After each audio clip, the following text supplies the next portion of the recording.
তোমরা কেউ টুটকির নাম শুনেছ? কি করেই বা শুনবে? টুটকি হলো ছোট্ট একটা ইঁদুর। ওই যে নদীর ধারে পাহাড়ের নিচে গভীর জঙ্গল আছে, ওইখানেই সে থাকে। পাহাড়ের গায়ে একটা ছোট্ট গর্তে ওর বাড়ি। রোজ সকালবেলা বাড়ি থেকে বেরিয়ে ও সারাদিন জঙ্গলে ঘুরে ঘুরে খাবার খায়। জঙ্গলের সব জন্তুরাই ওর খুব ভালো বন্ধু। সারাদিন ওদের সঙ্গেই খেলা করে আর খুঁজে খুঁজে খাবার খেয়ে ওর ভারী আনন্দেই দিন কাটছিল। একদিন কি হলো জানো? চুটকি তো রোজকার মতো জঙ্গলে ঘুরছে আর খেলে বেড়াচ্ছে। মাঝে মাঝে এটা সেটা টুকটুক করে খাচ্ছে। এই করতে করতে ও খুব ক্লান্ত হয়ে পড়লো। আসলে সেদিনকে খুব গরম পড়েছিল। কাজেই টুটকি ভাবলো এত গরমে ঘুরে আর কাজ নেই, একটু জিরিয়ে নিয়ে বিকেলবেলায় বেরিয়ে বাড়ি চলে যাব। এই ভেবে ও জঙ্গলের মধ্যে যে সবচেয়ে বড় বট গাছটা, যার অনেকগুলো ঝুড়ি নেমেছে, তার তলায় বসে বিশ্রাম করতে লাগলো। আস্তে আস্তে বেলা গড়িয়ে বিকেল হলো। টুটকি বাড়ির দিকে হাঁটা দিল, কিন্তু ওই বট গাছটা ছেড়ে একটু দূরে যেতেই ওর কেমন যেন গা শিরশির করে উঠল। কি মনে হতে ও ঘাড় ঘুরিয়ে আবার বট গাছটাকে দেখলো। আর দেখা মাত্র ও তো ভয়ে ঠক ঠক করে কেঁপে উঠল। ও স্পষ্ট দেখলো বটগাছটার তলায় একটা বিরাট কালো মতন জন্তু হাত পা ছড়িয়ে শুয়ে আছে। দেখেই তো টুটকি পড়ি মরি করে ছুটতে লাগলো।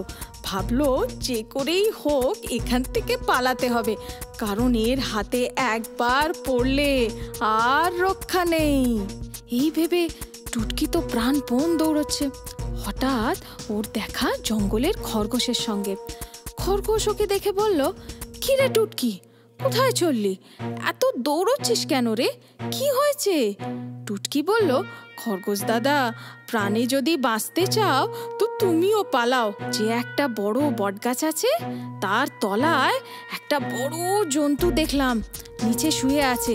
এরকম আগে কোনোদিন দেখিনি। তার ঘুম ভাঙলে সে যে কি করবে সে ভগবানই জানে। এই কথা শুনে খরগোশও খুব ভয় পেল। এই বন্ধুরা, তোমরা জানো কি, পৃথিবীর সবচেয়ে ছোট্ট ইঁদুর আফ্রিকাতে থাকে। লম্বায় এরা মাত্র 1 থেকে 3 ইঞ্চি অবধি হয়। এদেরকে বলে পিজমি ইঁদুর। সাধারণত ইঁদুরেরা দিনে 15 থেকে 20 টাইমস খায়। তাই এরা যেখানে খাবার পাওয়া যায় তারই কাছাকাছি গর্ত করে থাকে, আর ঠিক 8 মিটারের মধ্যে খাবার খুঁজতে বেরোয়। খরগোশেরা কিন্তু খুব জোরে দৌড়তে পারে। ওদের পিছনের পাগুলো এত মজবুত হয় যে এরা ঘন্টায় 40 থেকে 72 কিলোমিটার অবধিও জোরে দৌড়তে পারে। এই কথা শুনে খরগোশও খুব ভয় পেল, আর টুটকির সঙ্গে সঙ্গে সেও দৌড়তে লাগলো। কিছুক্ষণ বাদে ওদের দেখা হলো হরিণের সাথে। হরিণ ওদের দুজনকে ভয় পেয়ে পালাতে দেখে একই কথা জিজ্ঞেস করলো। দুজনেই বলল, হরিণ দিদি, যদি বাঁচতে চাও তো তুমিও আমাদের সঙ্গে এসো। হরিণকেও টুটকি সেই একই কথা শোনালো। সব শুনে হরিণও ওদের সঙ্গে পালাতে লাগলো। এইভাবে কিছুক্ষণ যাবার পর ওদের দেখা হলো শিয়াল পণ্ডিতের সঙ্গে। ওইখানেও সেই একই ঘটনা ঘটলো। ওদের কথা শুনে শিয়ালও ওদের সঙ্গে দৌড়তে লাগলো। কিন্তু শত হলেও তো সে হলো শিয়াল পণ্ডিত। ওর মাথায় বুদ্ধি আলাদা। ও ভাবলো, আচ্ছা, অনেক দিন তো এই জঙ্গলে আছি, কই এরম তো কিছু শুনিনি বা দেখিনি। আবার টুটকিকেও সে অনেক দিন চেনে এবং জানে যে ও কোনো মিথ্যে কথা বলে না, কাজেই নিশ্চয়ই কিছু গন্ডগোল আছে। এই ভেবে, আর কি জানো, শিয়ালেরা কিন্তু খুব ভালো শুনতে পায়। এতটাই ভালো যে 120 ফিট দূরে একটা ওয়াচের টিকটিক আওয়াজও ওরা শুনতে পায়। এই ভেবে শিয়াল পণ্ডিত সকলকে দাঁড়াতে বলল আর বলল, শোনো তোমরা সবাই, আমাদের জঙ্গলে সবচেয়ে বড় আর শক্তিমান হলো হাতি। চলো আমরা সবাই মিলে ওর কাছে গিয়ে খুলে বলি কি হয়েছে। নিশ্চয়ই হাতি দাদা আমাদেরকে বাঁচাবে ওই দুষ্টু ভয়ঙ্কর প্রাণীটার হাত থেকে। আসলে শিয়াল পণ্ডিতের মনে মনে যদিও বুঝতে পেরেছে যে কোথাও একটা কিছু ভুল হচ্ছে, কিন্তু তাহলেও সাবধান থাকতে দোষ কি? কাজেই সে হাতের মতো শক্তিমানকে সঙ্গে রাখার প্রস্তাব দিল। দেখেছো তো কি বুদ্ধি ওর, যেমন ভাবা। আর জানো, আফ্রিকান হাতি হলো পৃথিবীর সবচেয়ে বড় স্থলচর প্রাণী। একটা অদ্ভুত কথা কি জানো, হাতিরা ওদের পা দিয়ে শোনে। মাটিতে যে ভাইব্রেশন হয় ওরা পা দিয়ে অনুভব করে সেটা বুঝতে পারে কেউ আসছে কি না। যেমন ভাবা তেমনি কাজ।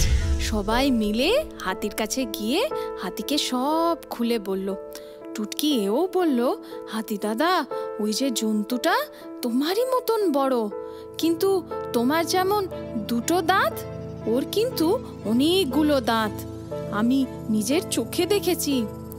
এই কথা শুনে হাতি বলল, এ তো বড় আশ্চর্যের কথা। এতদিন জঙ্গলে আছি, কই কোনোদিন এরকম জানোয়ারের কথা তো শুনিনি। একবার নিয়ে চল দেখি সে কেমন বড় জন্তু। এই বলে হাতি ওদের সবাইকে নিয়ে সেই বটগাছটার নিচে, যেখানে টুটকি প্রথম ওই জন্তুটাকে দেখেছিল, তার সামনে এলো। সেখানে এসে হাতিটা ওই ঝুড়ি সমেত বটগাছ আর সূর্যের আলোয় তার ছাওয়া দেখতে পেল। দেখেই ও বুঝতে পারল যে আসলে টুটকি যেটা বিরাট আর অনেক দাঁতওয়ালা ভয়ঙ্কর জন্তু ভেবে ভুল করেছে, ওটা আসলে ওই বটগাছ আর ওই চারিধারে ডালপালা হয়ে নেমে আসা ঝুড়িগুলোর ছায়া ছাড়া আর কিছুই না। তখন সবার খুব একজোট হাসি হলো। আর হাতি তখন টুটকিকে ভালো করে বোঝালো যে কোনো কিছু দেখে ভয় না পেয়ে একটু ভাবলেই তার পিছনে আসল কারণটা বোঝা যায়। কাজেই তোমরা বুঝলে তো, সবসময় যেটা চোখে দেখা যায় সেটাই যে সত্যি হবে তার কিন্তু কোনো মানে নেই। সবসময় নিজের মনকে শান্ত করে একটু চিন্তা করলেই আসল সত্যিটা বেরিয়ে আসে। মনে থাকবে তো?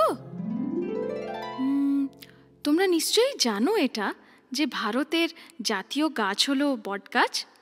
পৃথিবীর সবচেয়ে বড় আর পুরনো বটগাছটা পশ্চিমবঙ্গের হাওড়া জেলায় যে শিবপুর বটানিক্যাল গার্ডেন আছে ওইখানে আছে। এখন অবশ্য বাগানটার নাম বিখ্যাত বিজ্ঞানী আচার্য জগদীশচন্দ্র বসুর নামে নামকরণ করা হয়েছে।